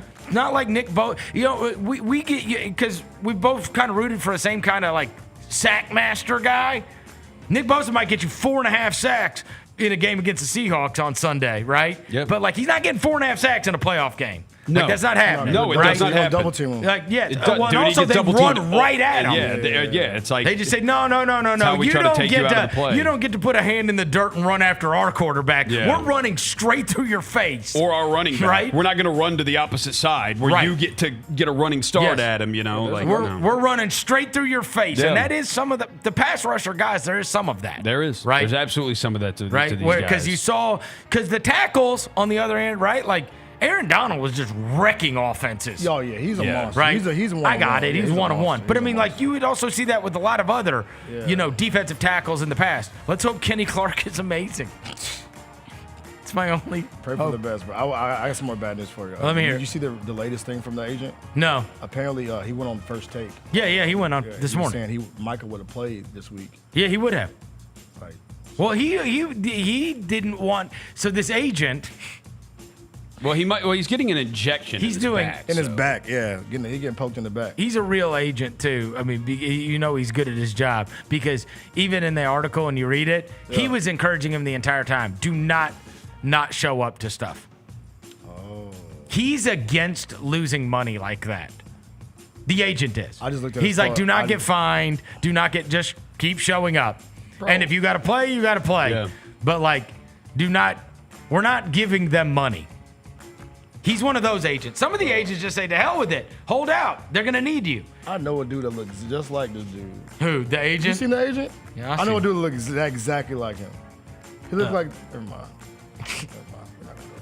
All right, we're going to take a quick break. We'll come back with the last 5 after this. Chris Vernon Show. Scotty Scheffler ran away with the Open Championship this weekend. My God, this guy. He's not real. Have we reached the point with Scotty Scheffler where you don't have to care a thing about golf, but you still know there's a dude named Scotty Scheffler who is awesome at it? He is solidified himself as one of the greats in the sport. At this point, probably of all time. The Gary Parrish Show, live on weekdays at 10 a.m. on YouTube at Grind City Media and the official Grind City Media app. Catch us if you can at Southland Casino Hotel and win your share of up to $1.8 million in free play and prizes. Join us for drawings every Saturday in May, June, and July. Each month, over 900 winners will take home free play or drive off in a new car or motorcycle. Be there for all 6 grand finale drawings and try to catch us if you can, only at Southland Casino Hotel. Must be 21 up. Play responsibly. For help quitting, call 800-522-4700.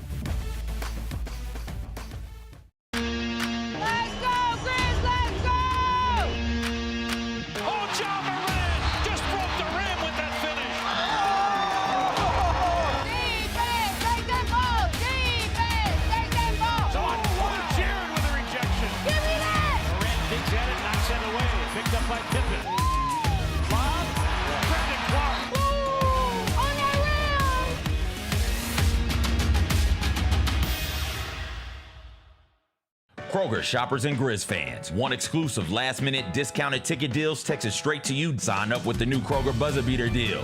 Fans can sign up by texting Grizz to 636-479 or visit your local Kroger store in the Delta Division and scan the QR code. By signing up, you agree to receive recurring automated promotional and personalized marketing text messages from the Memphis Grizzlies. Consent is not a condition of any purchase. Message frequency varies. Message and data rates may apply. Grizzlies fans know it's the team that gives you the edge. Big River Steel does too. And much like the Grizzlies have recruited legendary talent, we want you to be part of our team. Are you ready to be part of something legendary? Then visit www.bigriversteel.com. That's www.bigriversteel.com.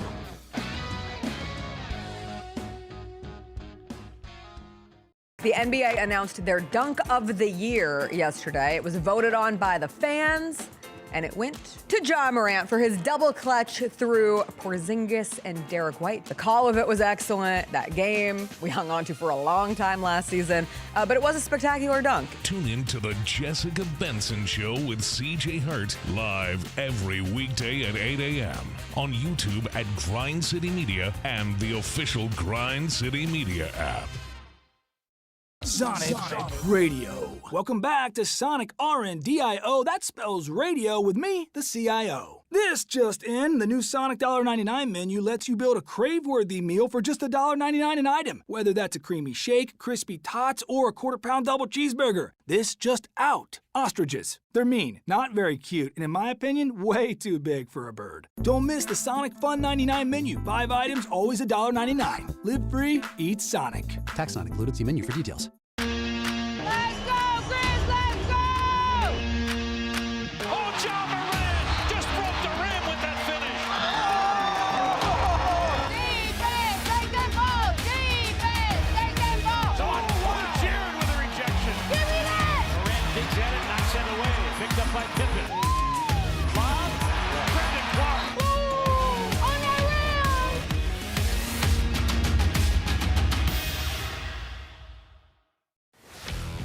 Let's face it, there's a lot of trash talk in basketball, but the great teams let their performance do the talking. Like Ford F-150 with Pro Power on board, a class-exclusive industry-first feature that turns your truck into a mobile generator and leaves the competition speechless. Ford F-150, official truck of the Grizzlies. Greatness starts here at your Mid-South Ford dealer. Class is full-size pickups under 8,500 pounds, GVWR.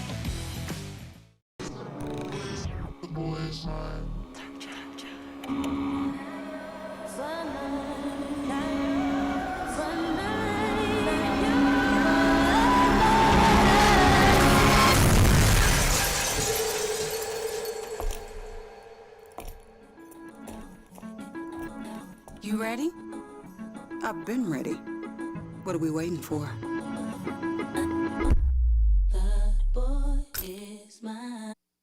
Welcome back to the Chris Vernon Show on YouTube at Grind City Media and the official Grind City Media app.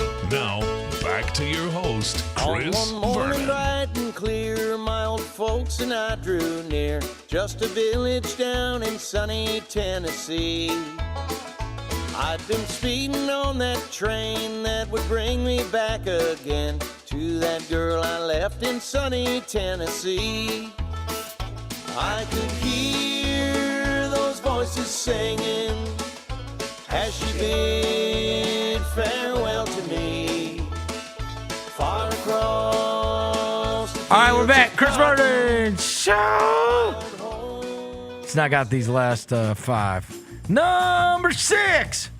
What'd you watch? Well, we're probably going to have to change what you watch to what'd you do because... What'd you do? because in between college football and sports going on this weekend, I would imagine that you guys didn't watch anything outside of all the games and everything that was going on. But we did bounce around town quite a bit. Yeah, we did. We watched Bush and Shinedown at FedEx Forum on Saturday night.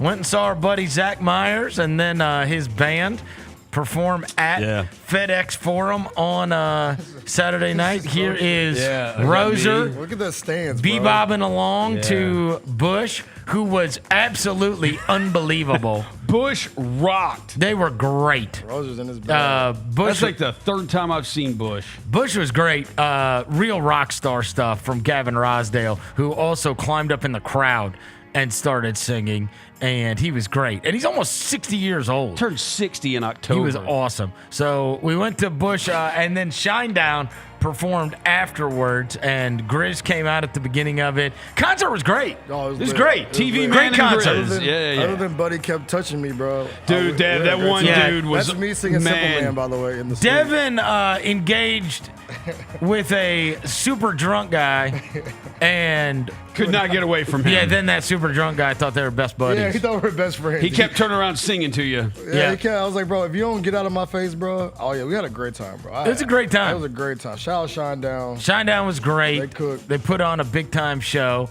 And the pyro was OD. Yeah.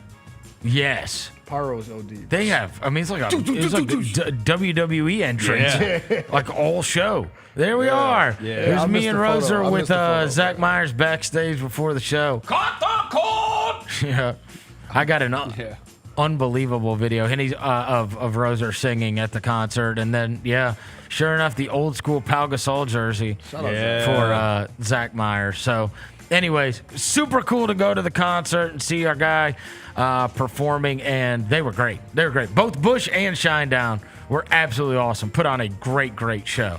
That was, and I tell you this, that was one of those nights where I was gonna bail.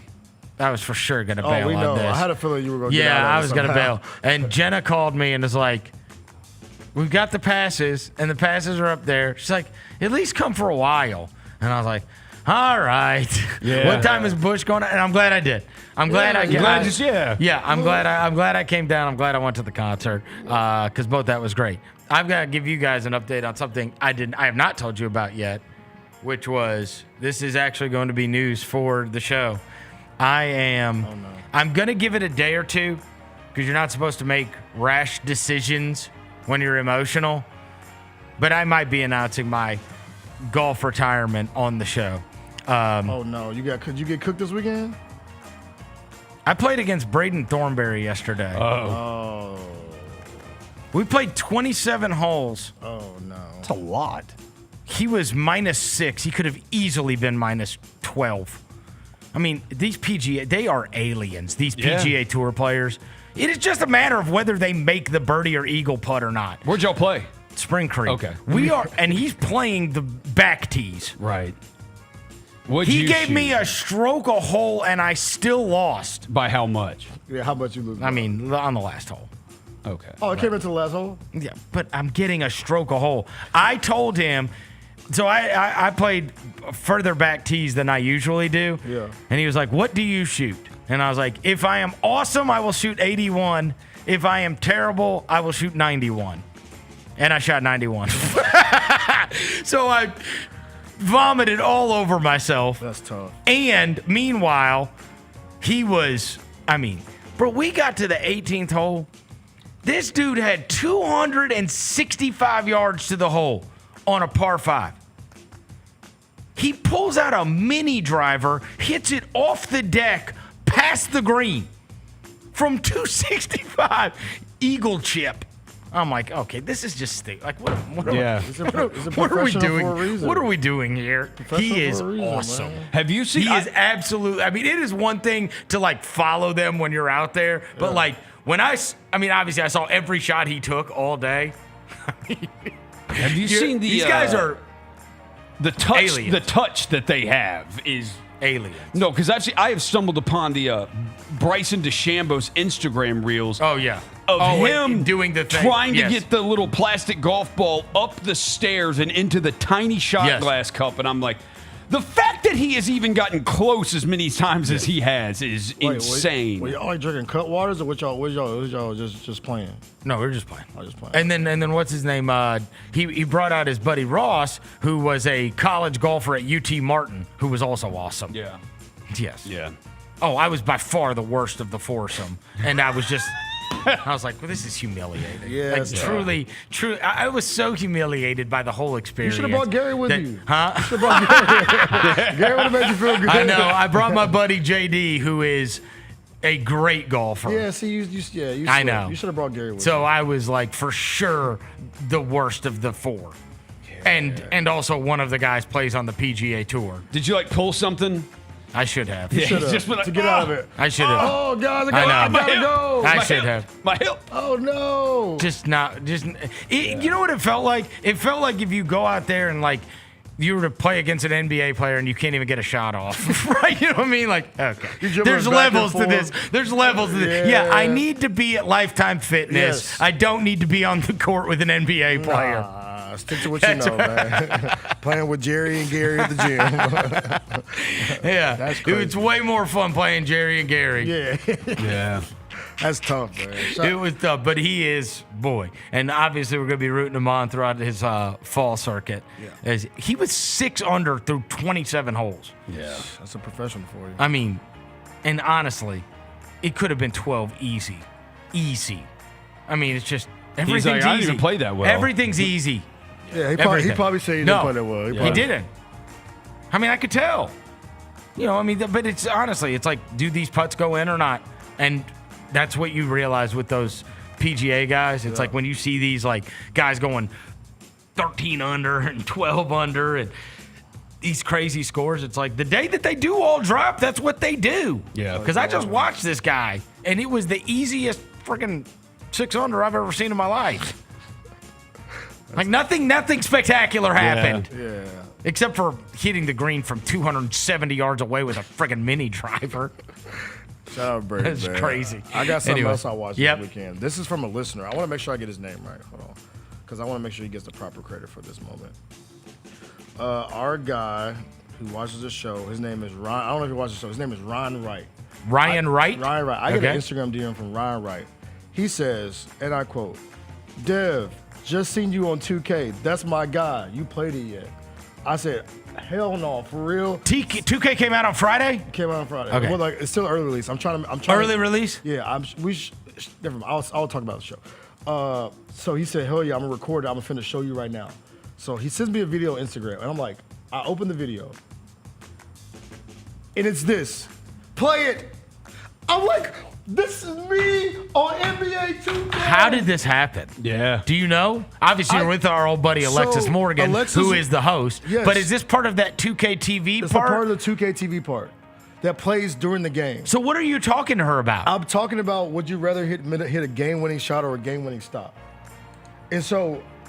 And you had no idea they pulled this? I have no idea they pulled this. But the thing is... I wonder what the deal is. I wonder if they reached out to anybody or if they just yank it and put it in the game. I mean, look, they cover up my Cardinals hat. Oh, they did? You see that my Cardinals hat's blurred. Oh, wow. Yeah. But the microphone is shown. The grindcitymedia.com microphone is in the shot. It is. It's in the shot, bro. So I guess because we're associated with the NBA, no big whoop. But I wonder if they did ask anybody here. I wish they would have told me. Or they just used it. But I don't know. I never know the way that stuff works. Honestly, Look, like I GCM guess it's different with news outlets. Like you know that guy John Mulaney, Yeah. the big He played the Forum. the big comedian. Yeah, he did the Forum. So he had that show that was on like Netflix or whatever. Mm-hmm.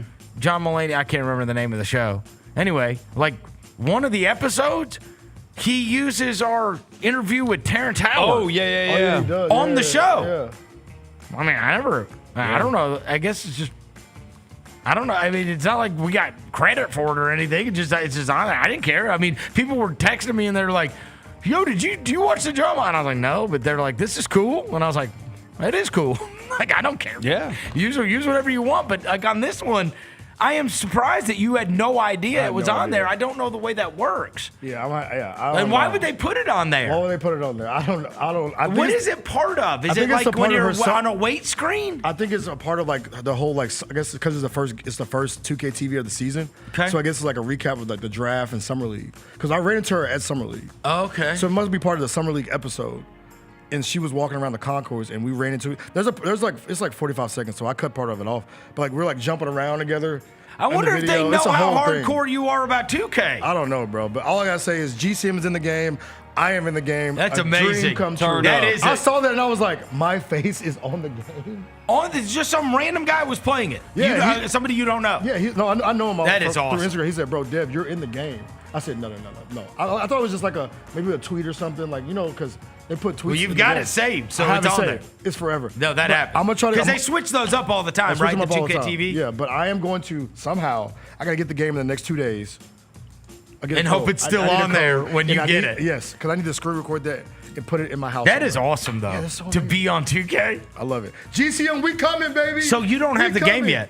No, I don't, because we usually get codes around here. Yeah, right. And I've been waiting on it, because last year I bought the game. Are we getting and then codes? they gave us codes. Yeah. I have not heard anything about codes. Well, they owe you a code for using your name and likeness. Thank you, or we're Bruno. suing them. Thank you, Ronnie, Bruno. we're suing you. Yeah, if you Ronnie, don't- we're coming. Either Unless we you- get codes or you're getting sued. One of the two. But no, we can't do that to Alexis. Your though. choice. That's our people. Huh? Alexis is our people, though. Yeah, but we're not suing her. Okay. Cool. Shout out Alexis Morgan, man. That's cool. That's super cool. I bet you're glad you interviewed her because that again I got Got on me there. in the game. Yeah, it's in the game. Yeah. Well, that's EA, so I guess we shouldn't say that. You can't say that. Anything else I'm missing, Roser? No. You watch anything? Do anything else? Nope. Obviously, you were at the Memphis game. And I was. Oh, you went to 901 I Day. was at 901 Day, bro. We were outside on 901 Day. Those are some of the photos from 901 that I took at the stage Bro, it was so... I hate that things happen late at night that took over the headlines because it was so much fun. It was good headlines all day. It was great vibes. And then, of course, idiots at night. People having a good time, bro. Like I said earlier, it was a Moneybag Yo popped out. And that was unexpected, right? Unexpected. Like I made the joke this morning. I saw some black SUVs in the back, and I was like, that's not for Project Pat in the Mississippi Mass Choir. Right. And then he popped out, and bro, he jumped in the crowd. He was in the crowd, bro, like jumping in the crowd, like grabbing people's cell phones. He said over 10,000 people. Over 10,000 people. That's your girl right there. That's Yeah. Kay Carbon. Kay Carbon was there. Kay Carbon. Kay Carbon was there. Kay Carbon was Go on through his wallet. Yeah. I love Kay Carbon. Yeah, Kay Carbon was there, man. I love Kay Carbon. But it was I want to meet Kay Carbon. We got to bring Kay Carbon to the studio, Yeah. man. She was there. She was turned. But no, it was dope, man. Yeah, I'm Big Carbon. Yeah. See, he tapped in. Hey, she did that song too, by the way. She did? She did that song. Yeah, she did it. Yeah, Big Carbon. Yeah, Big Carbon. She went crazy.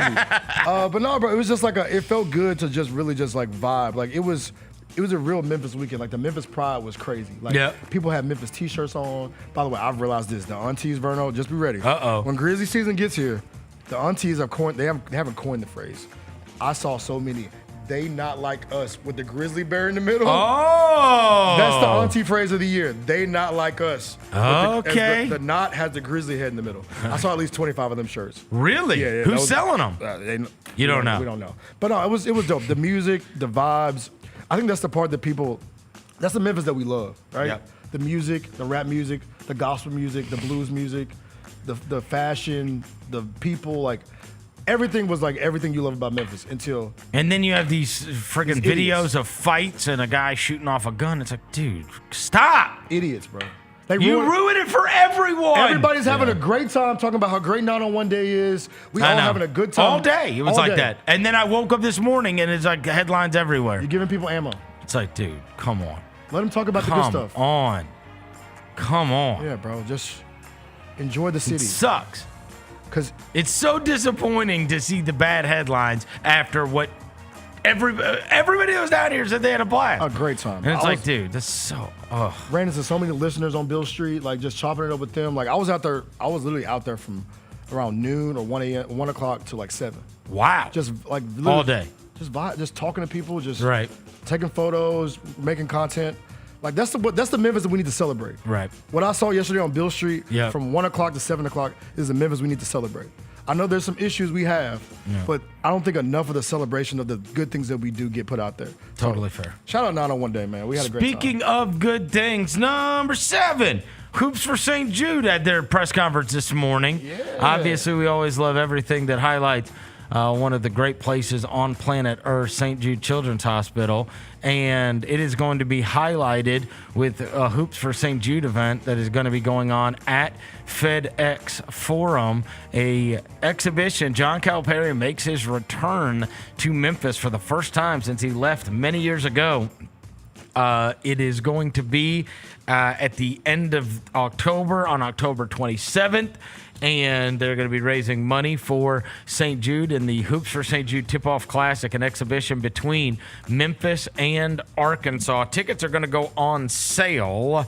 It says September 9th. And it says that they're going to play this game, and then 3 days later, they are going to be playing against Auburn. They're going down to Auburn. So exhibition season, not only is the non-conference schedule great, exhibition season schedule is great. Crazy. In between playing Arkansas and Auburn. Memphis is also going to take on Vanderbilt in a game featuring the women's team beforehand. So, and it's all going to be on ESPNU. Starting at 5:30 on October 27th. But Hoops for St. Jude, the women's basketball team in Memphis is going to play against Vanderbilt, and then the men's team is going to play against John Calipari and Arkansas. And John Calipari is going to be on with Gary tomorrow. Yeah, that's lit. He'll be on with Gary tomorrow. Obviously, we'll be talking about coming back to Memphis, and they had a press conference downstairs today, and immediately when Devin walked in here, the first thing he said was, bro, John Calipari is a politician.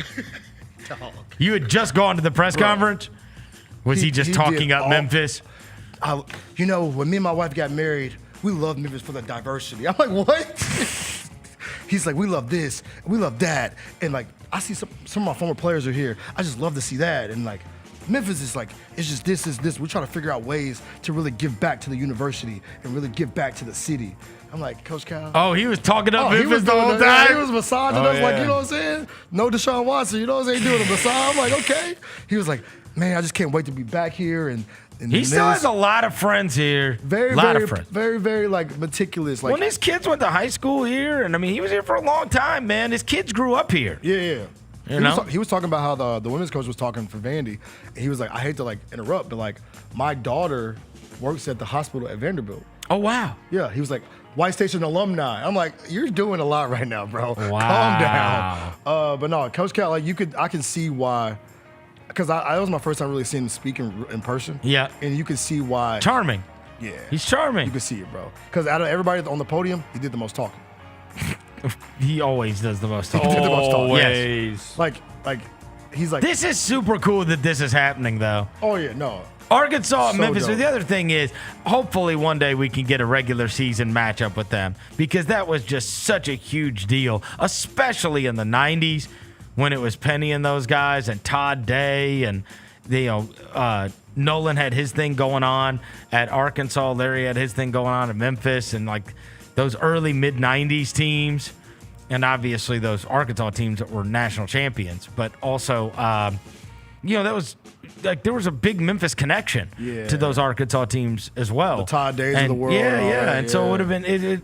I hope we can schedule like a home and home with them in the future. That would be super cool. Someone asked about it. I wish I would have got his name. I'm so mad I didn't get his name because I want to give him credit for being the person that asked the question. He asked. He was like, "So since we're playing this game, is there a possibility for a home and home?" And Kyle says, "Were you a plant?" And then he looks at Penny, and Penny's like, "Great question." And so then Kyle goes on this whole long soliloquy of like, when I was at Memphis, we wanted to play Ole Miss. And he said, I wanted to play Mississippi. I still call him Mississippi.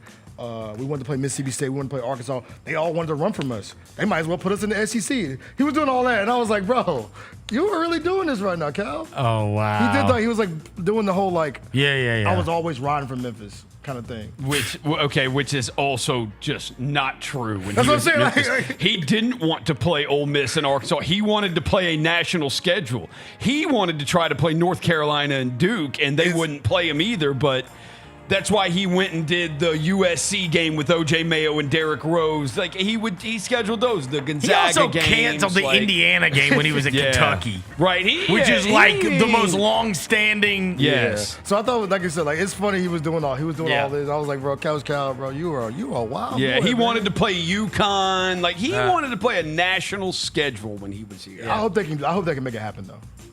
It'll be dope to have that rivalry back. What do you think the reception is going to be? I will say though, all of them were there. Sean Williams, Taggart. Enough times passed, and he's not at Kentucky. It would not have been good if he was still Kentucky. Yeah. Okay.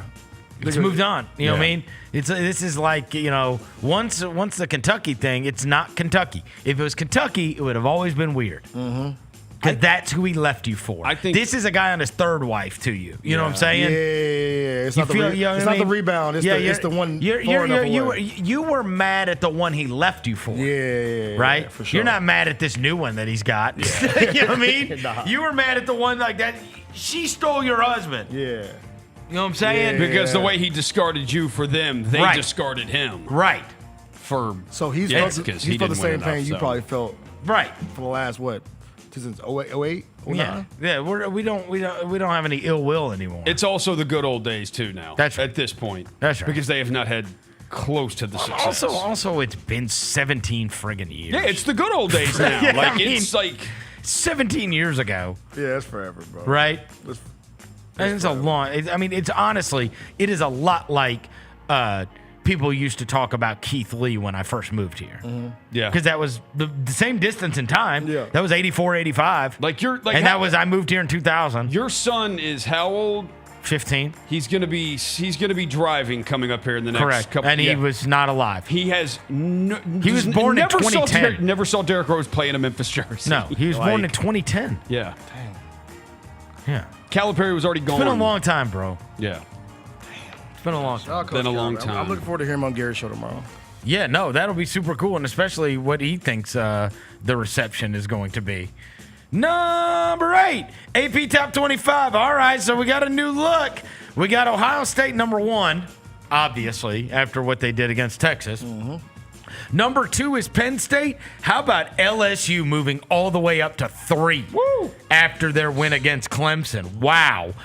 Georgia 4, Miami 5. They moved up from number 10. We had a big shakeup in this deal because Miami was number 10, and now they're number 5. LSU was number 9, and now they're number 3. Texas moved down to 7 after losing. Oregon is 6. Clemson moved down to 8. Notre Dame moved down to 9. So 1, 4, and 6 going into the weekend are now 7, 8, and 9. And then South Carolina moved up 3 spots after their win against Georgia Tech. South Carolina's in the top 10 now. Wow. When's the last time South Carolina football was in the top 10? I mean, let's find out. Probably when Spurrier was there. Probably when Spurrier was there. When they had like back-to-back 10-win seasons. What was the Garcia? Well, yeah, Steven Garcia. Steven Garcia, yeah. Yep. Was in top 10. Yeah, they. Football. I see. I'm going to Google it. Oh, no. Roser's about to pollute South Memphis if he groks Don't it. grok it, bro. Yeah. I'm not grokking 2013, they finished ranked number 4 in the AP poll. Yeah. 4? Yeah, they had from 2011, 12, and 13, they went back-to-back 11 and 2 seasons. Who was the QB that year? Let's see, find out who the QB was this year. Imagine this. And you want to talk about how much like college football has changed and how Connor Shaw kind of casted a wider net in terms of who can be good and then trying to figure out, the talent is dispersed so many places. Yeah. Imagine this, though. Imagine I would have told you that we're going to get to lead in after week 1 of the college football season. Number 10 is going to be South Carolina. Number 11 is going to be Illinois. And number 12 is going to be Arizona State. I mean, that is insane. Yeah. Those are not even like South Carolina is at the wrong side of, if we're doing top half, bottom half of schools in the SEC, right? They'd be in the bottom half traditionally. Same with Illinois in the Big Ten. Yeah. Same with Arizona State in the Big what 12. Are they? I guess they're Big 12 now. Big 12. Yeah, Juice Williams didn't go for Illinois. I can't believe Florida State only moved up to 14. I know. That was a big win. But how did they only move? They were unranked. But how did you watch that and not think they're a top 10 team? Right. How? You watch them. You watch them and you watch Clemson and you thought that team is better than Clemson's better than them. Yeah. I don't care what your preseason stupid rankings were. There is nobody with a brain that could have watched Florida State play Bama and then Clemson play LSU and walk away going, "Yep, I think Clemson's the better of those two teams." What? What did you watch? Maybe it's like a fill-out process to make sure the Florida State thing is a real thing and not, you know what I'm saying, to see if it's either Bama ass or is Florida State good. They don't know what to do with Bama because they dropped them. They're still in the top 25. Yeah, they dropped them 13 spots to 21. I thought they were going to drop out, didn't you? Yeah, me too. At least losing by 2 touchdowns. Not so. It's still the Bama brand, bro. Going from top 10 to dropping completely out is tough. You lose again, Roser, it's going to get spooky for them. If they would have lost by 2 touchdowns to I don't know, somebody not named Florida State. Yep. Then yeah, I think they could. Ole Miss moved up 1 spot to number 20 from 21, and Tennessee moved up 2 spots to 22. They were 24. So obviously the one that has moved up the most was Florida State going from unranked all the way up to number 14 this week. And quite the leap for LSU, too. Obviously, they came in as number 9, and now they are number 3. The only other team that was not ranked leading into the weekend that is now ranked is Utah, who also looked awesome. Yeah, quarterback, man. He might be a baller. He also, and he spells Devin weird, but it's all good. Yeah, he does the O-N. Yeah, O-N is. You have 10 teams from the SEC, 6 teams from the Big Ten, 4 teams from the ACC, 4 teams from the Big 12, and 1 team that is independent, and that is Notre Dame. Ranked versus ranked this week, we will have Michigan at Oklahoma, which is actually a very good game. And it's going to stand out like a sore thumb because there are not a bunch of good games. So that one is ranked versus ranked. And then I'm trying to see. I can't. I don't see the also receiving votes. Oh, we got 2. We got two? Yeah. Memphis got 2. So what are they? What do they rank? Like count it from 25 6, 7, down. 8, 9, 30, 1, 2, 3, 4, 5, 6, 7, 8, 9, 40, 45th. We're at the way far end of the 45th. I will say, bro, South Florida got 25. Oh well, they watched them play. And they were like, yeah, pummeled Boise. Pummeled them. Yeah, they watched them play, and I was like, whoa, okay. Yeah, they pummeled Boise State, so they're deserving. Number 9, the best trophy ever. Okay. Now this is a golf tournament that was played in Australia, but I had to show everybody this because I want you to see this. Look at this friggin' trophy. Bro, what? Roser, is that not the greatest trophy of all time? It's like a Lego. It is a like a trophy. PGA Australia. I'm not sure what the name of the tournament was. Andrew Martin won the tournament. Bro, is that really a dinosaur head? Dinosaur head, bro. Can you imagine having that in your house? It would start a lot of That questions. is incredible. That is an incredible trophy. You know what? They might set the bar, bro. More places got to start doing stuff like this. Is that Right? What is it? A dinosaur? Yes, or a crocodile? Oh, is it a crocodile head? Well, I thought crocodile because I mean It's it's Australia. Australia, Crikey! Oh, is it a crocodile head? I don't know. What did Andrew Martin win? Hold on. I gotta look this up. Maybe it is maybe you're right, Roser. Maybe it is a crocodile. Yeah, it looks more. Oh, dragon. It's a dragon. Is it a head. dragon? Is it a dragon? You got a dragon head in this crib? Huh? Oh, it is a crocodile. Okay, it's a crocodile. All right. Yeah. I thought it was a dinosaur head. Either way, that's an awesome trophy. Yeah, bro. That is lit, bro. Yeah, it says We that. need more trophies like that. I mean, it's so wildly over the top. That would be the coolest. I mean, honestly, if you're going to win any event, I would want to win that event. Yes. I mean, if I can't win a green jacket or something, I want that one. Just so I could have. I mean, what a conversation piece. That's what I'm saying. Because, I mean, yeah, that was a golf tournament I won. Yeah, but- People are like, that's the trophy. Yes, that's That's the trophy. That's the trophy. It is a crocodile head. How do you even get that home? Yeah, where do you? Yeah. Yeah, you can't put that in a suitcase, bro. That ain't a carry-on. That ain't a. They how do ship you- it to you? Yeah, how do you pack that up and ship it? I think they ship it to you, right? Yeah. I think they just got to ship it to you. Yeah, bro, that's a carry-on. Or what if it's like the Masters over there? You're not allowed to leave with it. Yeah, right. You Yeah. just have to leave it there. Yeah. Number 10 tonight. We got El Baseball that is going on. Other than that, it's a Tuesday night, so we don't even have wrestling that is going on tonight. It's the last week of the WNBA season, so stuff getting a little greedy. Oh, it is? Yeah, but nobody who's in the race, in the hunt, is playing tonight, so. It's Liberty versus the Valkyries, and then the Fever and the Mercury. Yeah. Are playing my tonight. Aces didn't get right, so we in the playoff hunt right now. Oh, really? Yeah, we're in 2 seed. 12 games in a row for the Aces. Have not lost since they lost by 50 to the Minnesota Lynx. Yeah, and I'm actually glad there's not something that I have to pay super attention to tonight because I've got that draft. Who would you guys take first? Tell me, put it on record. Losses, Jets, of course, wins. No. Ravens. If you had the first pick, you could have either teams wins or teams losses. Oh, okay. Which do you think is the best thing to have? Ravens wins. I'll say what I said first. I'll say Bills wins. Bills wins? I'll go Ravens wins because I think I like Ravens gonna both of be those. cold this year again. But that don't matter to me, Verno. What?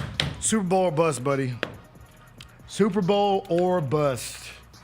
You know what I'm saying? You figure they probably go 13-4, I'm something saying, like that. I wouldn't even care about 12-5. Or if you just say, you know what, we can't. Honestly, if y'all are sitting there having the debate over this, just go Chiefs wins. Like, just take Chiefs That's also wins. one, I mean, too. Like, it's what's the least amount of games they're going to 12 win? to 13 wins is the least amount You they're got going to win. Mahomes, you're going to win at least 12 of them things. I think you're probably right. All right. I'll let you know what happens with it tomorrow. They couldn't score last year and still won 15 games. I know. Ridiculous. Yeah. All right, it's going to do it for today's show. Thanks to John Roser across the glass. Thanks to Devin Walker. Thanks to Jalen back in the studio. We will be back tomorrow. Until then, we go.